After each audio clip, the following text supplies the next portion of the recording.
Good evening, everyone, and welcome to another episode of Empowered to Live. I am your host, Andrea Rose Butler, Becoming Women's Network. So glad to have you here on the second Thursday of this new year. So glad that you could join us on this evening. And we are starting a new series, and that new series is called Foundations of Purpose. And so I'm just so excited for you all being here. And I got so excited, I didn't even do my intro. And so that is Empowered to Live, where faith meets purpose and purpose fuels freedom. And so I'm, again, so happy to be here and so glad that we made it already to our second Thursday. This month is moving so quickly, and we don't want to miss it. We don't want to miss what God's doing in this new year. And so we are building our foundation. We're building that foundation of purpose.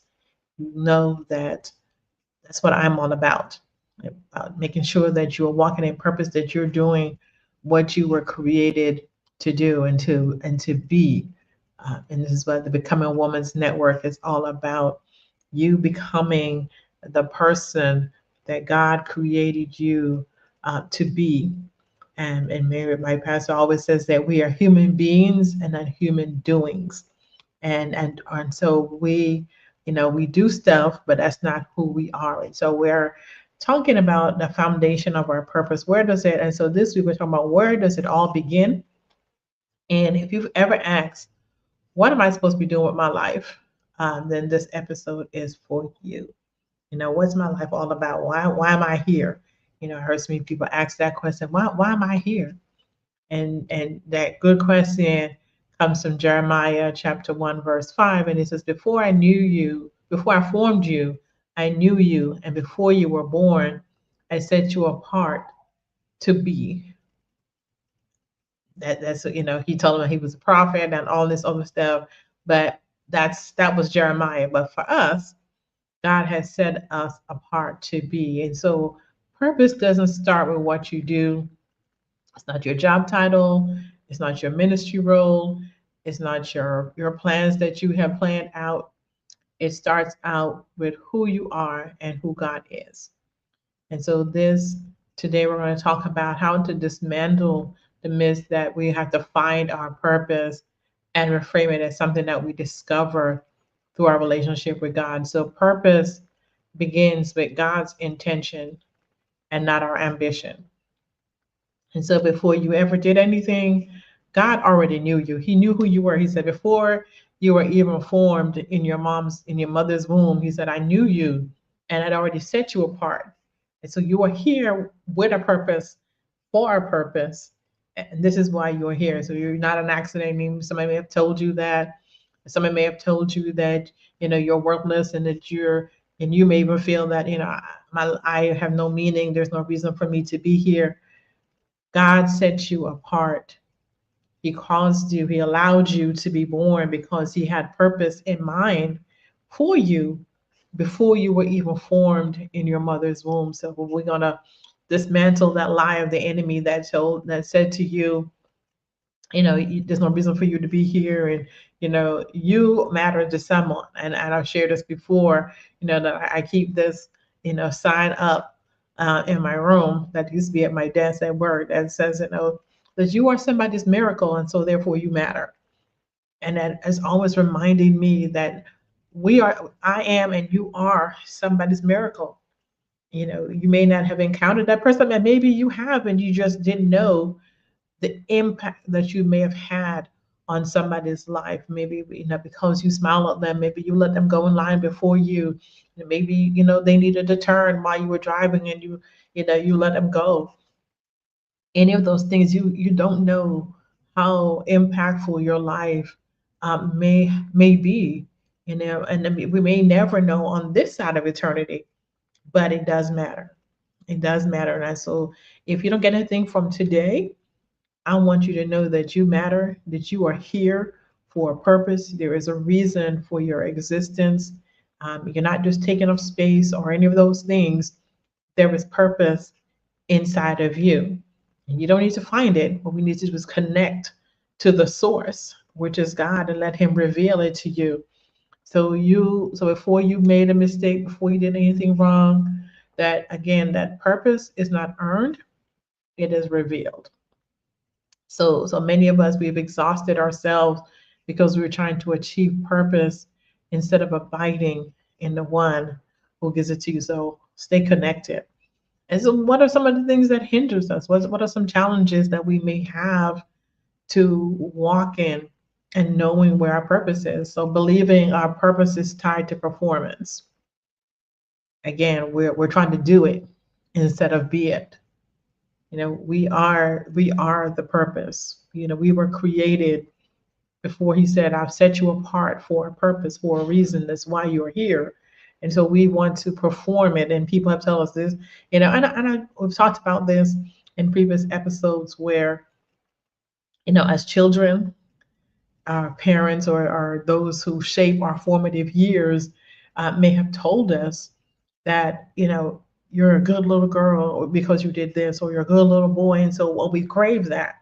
And so we perform to get the applause, but that's not your purpose. And it shouldn't be tied to that. And so when we don't measure up, and this is where we become performance based believers, workers, in relationships, we perform instead of just being who we are. And then you're around somebody else who is also performing. And so when you have two actors on the stage, you don't know who the real person is, because we've been told to perform. And that's where applause and a validation comes in. And so it's not about our performance, it's about us being. Our very existence is our purpose, it's our reason. So comparing your calling to someone else's, stay in your lane. That's what I'm gonna say about that one. Stay in your lane. We always want to look around and, what are they doing? Oh, they get you do this, and there are thousands of podcasts out there. There are even some called Empowered to Live, which I did not know. But now you know. And so they are out there, and there are people who are doing, who have their podcasts, but they have a different audience, and their message is different, regardless of whether or not it's the same name. And so I don't look at what they're doing and said, oh, I wish mine was like. My audience is the audience that God has given me. So I'm not going to compare this podcast or the work that I've been called to do to somebody else's, because that's theirs and it's mine. So we're running the same race. We're all in the same race, but we run our race differently. We stay in our lane. We're not going to look around to the right or left. This is where we stumble and we fall, and then people keep running, and because we have lost our focus. Feeling left behind.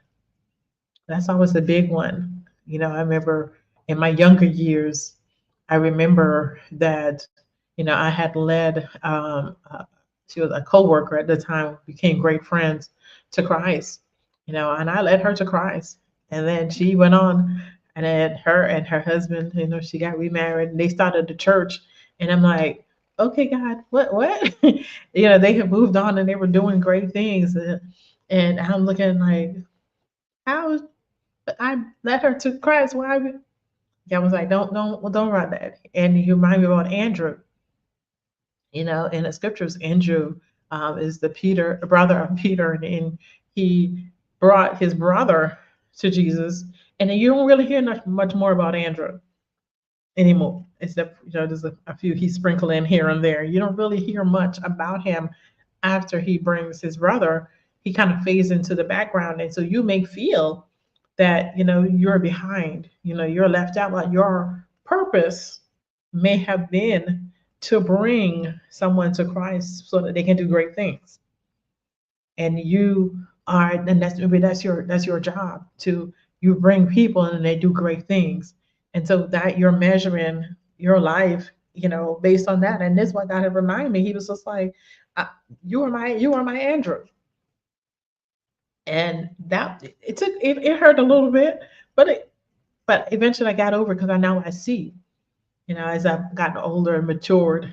I say older, matured, I've learned that sometimes we are Andrew, And our purpose is, to do this work and then move on. We're still working, and our purpose is still the same, to bring people and place them before Jesus.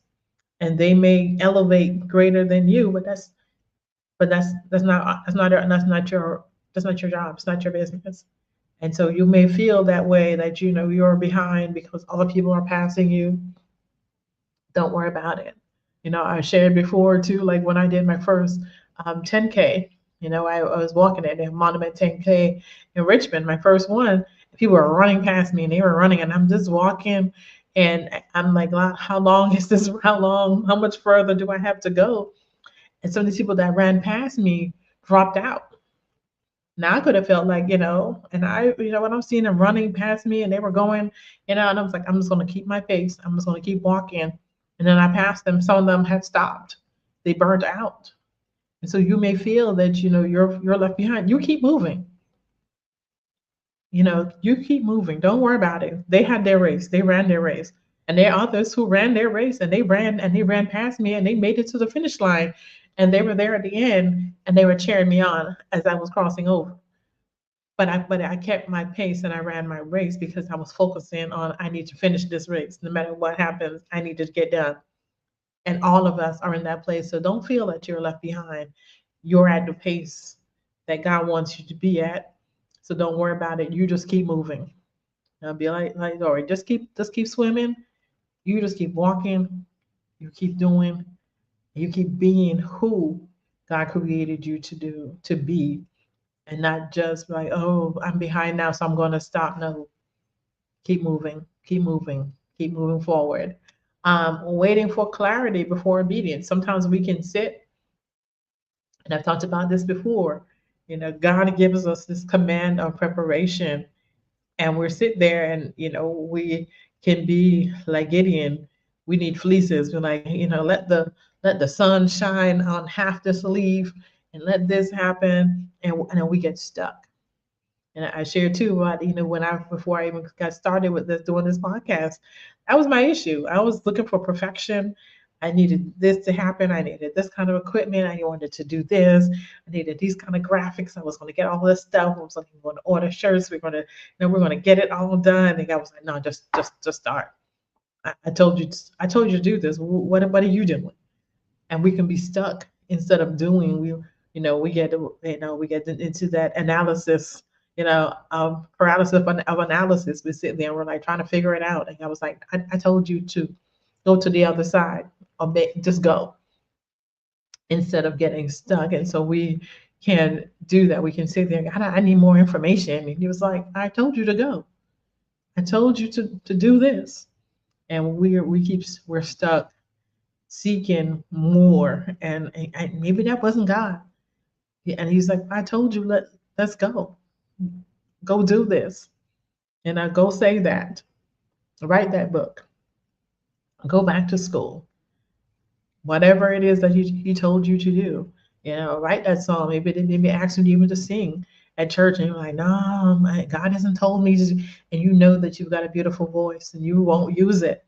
Maybe because you've heard voices in your head, and you're comparing your voice, to somebody else, instead of singing and using the voice, the gift that God has given to you to use, because he has a purpose behind you using the voice that you have to sing, to speak, to whatever it is that is tied to your purpose. So how do we overcome it? Again, shift from doing to being. Your purpose is you. You are the purpose, not the stuff that you do. You are your purpose. My friend Charvette, said you are your brand. It doesn't matter about brand colors, and I've gotten them, and you can see them on the screen. You are the brand when you show up. So you are purpose. It's not about what, it's your being, who you are, who God created you to be, is the purpose for what you are to do. And so don't get tied in I'm going to talk about that next week, about identity. How are we rooted in who we are? We're going to talk about that next week. So spend time with God without an agenda. That's a hard one because we want to come with our lists, like Santa Claus. Here's my list of stuff, God. And he was like, just sit with me and let me speak to you. Be still and know that I am God. Let me speak to you. Let me pour into you. Let me, download the script that I have for you. And he's going to take it little by little and he's going to give it to you, but it's tied to your obedience. Have you taken the first step? And so sit down and listen and say, God, where am I stuck? Why am I stuck? Why do I feel like that you're calling me to be more, but I feel like I'm being left behind. I'm feeling held up. And just sit and let him talk to you and let him share with you why you may feel that way. Maybe you're comparing yourself and you're stuck in that comparison mode. So ask the question and then sit and listen without any agenda, without any plans or nothing. Stop measuring your purpose by productivity. Talked about this before too, that we've been conditioned to get out to be productive. Let's churn out this book. We got the hustle and grinding and all of these different things. That's the culture that we live in, about hustling and grinding and doing all this stuff, even on our work. They want you to produce. How many customers did you talk to? How many patients did you see? How many this? How many cars did you clean? And so we live in this mindset. Even in school, they start training you early about productivity, and that we are producing. And so they've called us to be productive, to do stuff. And sometimes then we miss out on what purpose is because we feel like we have to produce all the time. And so we have that productivity manual. And so if I'm not doing XYZ, then I'm not productive or not. Like I said, it could be one person that you bring to Christ, and that was your purpose. And then the rest of it is living and giving worship and making sure that you are staying connected and and showing kindness and all these different things. And you were looking like, oh, I needed to be on this big stage. I need to turn out 20 books. I need to be a New York Times bestseller. I need to be a Grammy Award winning artist. Who says? Who says? We were talking about this in Sunday school this past Sunday, about the widow's mite and those who gave out of their abundance, and she gave out of her poverty. And God said her little that she gave, that 2 copper pennies, was worth more than the people who gave out of their much. And so sometimes it may be that God is saying your purpose is the 2 widows' mite. And we want to be the one that's lavished with stuff where people are talking about us. And she gave little, and Jesus brought attention to her. And so maybe this is what God is calling for you to do. Give the little that you have, do what you know to do, be who you were created to be. And that's focusing on anything else. So, not about productivity. I trust that obedience reveals direction. Like I said, sometimes God is telling you, go do this. Whether it's opening the door for someone, go walk across the street, talk to your neighbor. And in that going is where revelation comes, and not necessarily in the stuff that we feel that, the grand things, the grand gestures, like I said, that, we want to be on the big stage. Well, maybe our stage may be a little thing because God is developing you. He's got you in an incubator in the back, and you want the big stage, but you're not ready for it. And so ask God to reveal that. So for the writers, I've got you every week. For my journalers, again, I'm not one of those people, but for the journalers. So when did you first feel the pull towards something meaningful? When did God start revealing and you know it? And I share about this, when I am talking about my coaching, or in my book, Renewing Your Dreams. What is that one thing that you have that you can't let go of it? That's your purpose. You know, what is that thing that it's like burning, and it may be in you from the time you were young, and you've had this feeling, that you should be here or you should be doing this, and there's that thing on the inside of you that you can't shake it. And I think back to the Becoming Woman's Network, and I remember that came out of a scripture that at one of my lowest points that a friend had sent to me. She wrote me a letter back in the day before internet, and I still have that letter to this day. And it's basically, comes from Corinthians, where he says that, once you have gone through, that the suffering that you have experienced, that it's not for you, but it's for other people. And so all the things that I have walked through in life, from homelessness, from, domestic violence, sexual assault, even having cancer, even maybe even this move to Mexico, all of those things were for a purpose, for a reason. And there is someone who needs to overcome or needs to know that God is a deliverer. And so we go through things not for ourselves, but we comfort them with the comfort we ourselves have received. And this was the impetus for the Become a Woman's Network. And then it was sitting there.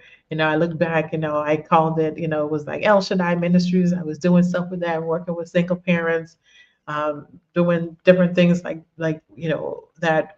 But I noticed that, when I even worked for CBN, that these were people that I was drawn to. The volunteerism that I did was in these underserved communities, even though I was living in underserved communities at one point. And even at that point, talking to my neighbors, doing stuff like that, holding workshops and all those different things. But I even, until God had been building and training me in those things. And, I still have some of the stuff that I wrote about, some of the things that I wanted to do. And here we are today, some over 20 plus years later, walking out that vision of where I am right now. And I am being that. And so that becoming was a transformative and transformation, and that we are becoming who God created me and you to be. And this is where the Becoming Woman's Network comes from. That we are being transformed, and our symbol is a butterfly, which it's transformed out of that. Colors, the purple for domestic violence, pink, and even when I chose this breast cancer, and the goal that when you go through and you've gone through difficult seasons, you're going to come out of as pure gold. And this is where the colors of the Become a Woman's Network is what they represent. And when we were designing, thinking about this, I was like, oh, these colors, not knowing really why at the time, because even I had the pink before I was even diagnosed with breast cancer. And that was already there, and not knowing, but God knew, because He knew before He formed me in my mother's womb and He set me apart. He knew that I was going to go through this. And so He gave me these colors to represent what He wanted me to be and to become, and what He wants you to become. So how might God have been shaping my purpose long before I recognize it? And I share with you. So that's something we want to think about. What has God been showing you? How has He been shaping you, your purpose, long before you even recognize it? Because I didn't. I didn't recognize what God was doing, but He did. And so He was molding me, and I was becoming. And you too are becoming. And so He wants you to recognize that. So for challenge time, so spend 10 minutes a day this week simply sitting with God, with no requests, no plans, no agendas, just sitting in His presence. Our church is getting ready to start our 21-day fast this weekend as well. And so this is, if you want to join us in that time of consecration, you are more than welcome to join us during that time. So we're starting on the 11th, and we're going through to the 31st. All right. So if you want to hop on and join us, you are welcome to do that. So let the relationship be your foundation. And that foundation starts in prayer, building that relationship. And so purpose doesn't start when you arrive, it starts when you listen. So you sit and you listen, as you're writing, God, when did you start pulling me towards this? What is those things that has been within inside of me that I can't let go of? Start there. And how might God been shaping you for a purpose that you did not even recognize? Look at there are signs all around us, but we need to be aware of them. And this is where we miss it, that awareness, because we're so busy chasing and we're so distracted. But if we sit down and we take that time and we're still, which I know is hard, because I know sometimes when I'm sitting, my mind is racing and I'm thinking about a million other things. And so I have to, like, God, silence the noise in my mind so I can hear you, so I can see what you're doing. I need to know what it is that you want from me, even as I grow in the calling that He has for me in this Becoming Women's Network, in our foundation. Why am I back in school and the type of education that I'm getting right now? There's purpose behind everything that we've experienced, and it's all culminating into our purpose, into what we're being, because that's inside of you. I mean, your purpose is your being. It's you. You are the brand of your purpose. And we sit in that and we recognize that we are being called. And so, you know, again, if you don't take anything away from this, you are your purpose. So your being, your very existence is purpose. You are here with purpose, for a purpose. God has a plan for your life before you were even formed in your mother's womb. He knew you, He set you apart, and He has called you to be whatever it is that He has called you to be. That's who you are. You are somebody's miracle. So hold on to that when the voices and the noises come. I want you to hold on and let that go deep for you.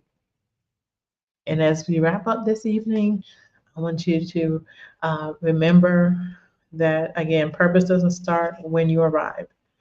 It starts when you listen. So, like we just told the kids, get your listening ears on. So listen, find time to be quiet before Him this week. Even after we end here, silence the noise, turn the phone off, do whatever, put it on do not disturb so that you can hear and that you can listen. So I want you to join me next week as we talk about rooting your purpose in who you are. So it's about identity. Again, who are you? And then God, I pray that He will reveal that to you in the days leading up to this. And as you sit quietly before Him and listen, that He will bring that revelation. So again, thank you all for joining me this evening for another episode of Empowered to Live. Want you to live on purpose because you were created for a purpose. Have a great night, and I will see you all next week. Bye.